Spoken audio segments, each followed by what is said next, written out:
রেফের পরে, কিসের পরে ভাইয়া? রেফের পরে একই বর্ণ কি হবে না? দ্বিত্ব হবে না। যেমন আমরা লিখি,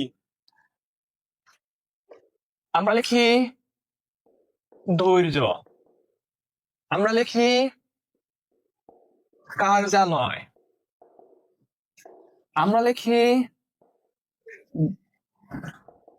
দার্য, আমরা লিখি মাধুর্য, বলি না তাহার মাধুর্যে আমি কি হয়ে গেছি? বিস্মিত হয়ে গেছি।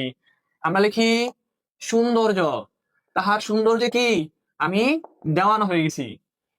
সৌন্দর্য, ঠিক আছে কিনা? জি ভাই, দেখেন কি বলছি আমরা, কিসের পরে? রেফের পরে কি হবে না? একই বর্ণ দিতে হবে না, একই বর্ণ কি হবে না ভাইয়া? দিতে হবে না। তাহলে এই যে দেখেন, এই যে আপনার এখানে এখানে রেফ আছে, রেফের পর কি আছে? জ আছে। আর এই যে জ ফলা মানে কি? এইটাও জ, যদি আমরা ভাঙি জ প্লাস জ হবে, ঠিক আছে কিনা? তাহলে এই যে দেখেন, রেফের পরে কি আছে? রেফের পরে জ আছে, আবার জ আছে, তাহলে একই বর্ণ কি হবে? দ্বিতীয় কি হবে না? তাহলে কি হবে ভাইয়া? এইভাবে হবে যে ধৈর্য ধারণ করো প্রিয়, ঠিক আছে, একদিন আমারও সব হবে, ঠিক আছে কিনা?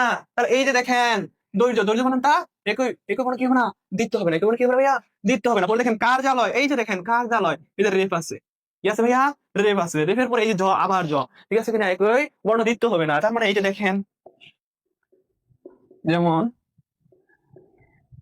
কার্যালয়, ঠিক আছে কিনা? পরে দেখেন ধার্য, ধার্য, পরে দেখেন তার মাধুর্যে আমি কি হয়ে গেছি? মুগ্ধ হয়ে গেছি। তার এই যে মাধুর্য, রেফ, রেফের পরে জ, জ, তার মানে কি? মাধুর্য। পরে দেখেন সৌন্দর্য, ঠিক আছে কিনা? তাহলে এই যে বলতে পারেন যে ভাইয়া কার্যালয় তো অনেক থেকে এইভাবে আমরা দেখি লেখা, ঠিক আছে, তাহলে ওইটা কি না? ওটা কার্যালয় না, ওইটা কি কার্যালয়? ওটা বুয়া কার্যালয়। কি কার্যালয় ভাইয়া?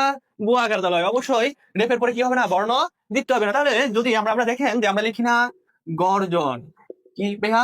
গর্জন। তাহলে দেখেন এই যে রেফ, কি আছে ভাইয়া? রেফ আছে, রেফের পরে একটা জ, আরেকটা প্রকার জ, তার মানে রেফের পরে প্রকার জ কয়টা আছে? দুইটা আছে। তার মানে কি হবে না? হবে না। তার মানে কি? এখানে লিখতে হবে গ জন, ঠিক আছে কিনা? আমরা বলতে পারি ভাইয়া, ঠিক আছে, এটা বাঘের গর্জন, এটা কি এর গর্জন?